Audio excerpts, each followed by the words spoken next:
Water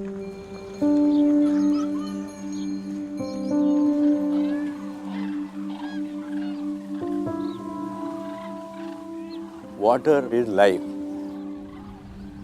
Water is essential for environmental balance. If the globe has to survive, then it has to have this commodity.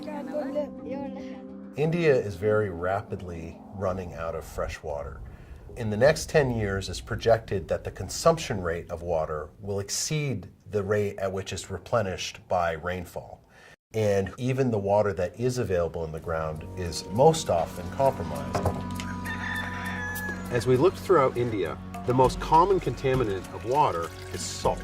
They have salty groundwater, and they don't have power to get the salt out of the water. And that's what led us to creating off-grid, solar-powered desalination systems.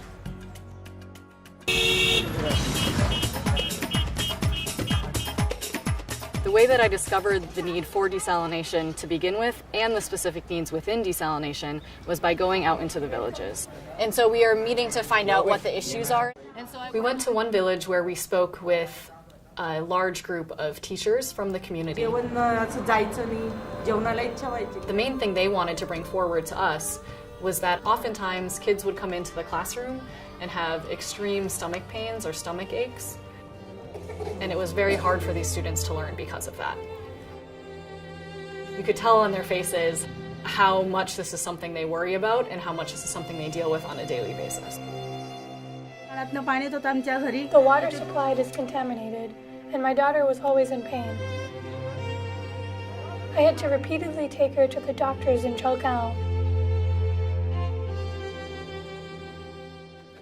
It's so important that we go into the village and we sit face to face with the farmer or the mother who would use this technology. Because without their insight, we won't know what technical decisions we have to make to create the technology that would benefit them. What we should start with first is to understand how they're using water and how they're paying for it. Just yesterday, as we were sitting in a temple, I thought it was a telling moment that without any prompting, they brought up the costs associated with getting kidney stones because they're drinking brackish water. The needs in India was very well aligned with electrodialysis and everything I was learning about that technology back at MIT. When I first started this project, I was primarily focused on removing the biological contaminants.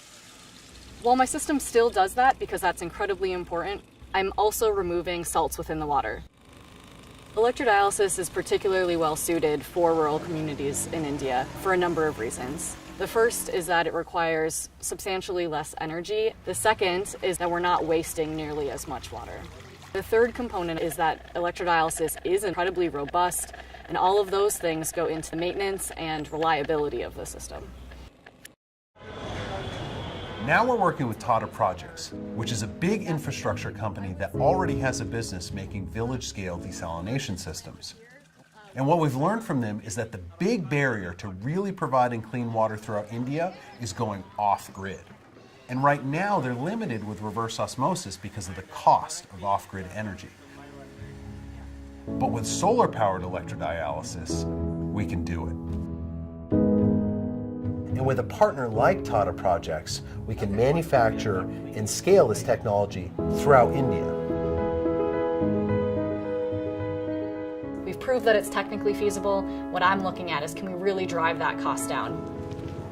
As people all across India, and especially in rural areas, become more and more aware of the water quality issues affecting their community, they're becoming more willing to pay for clean and safe drinking water. That means we can create a sustainable business model that meets that price point. That price point that's actually affordable, so that we can reach 250 million people who currently do not have access to safe drinking water.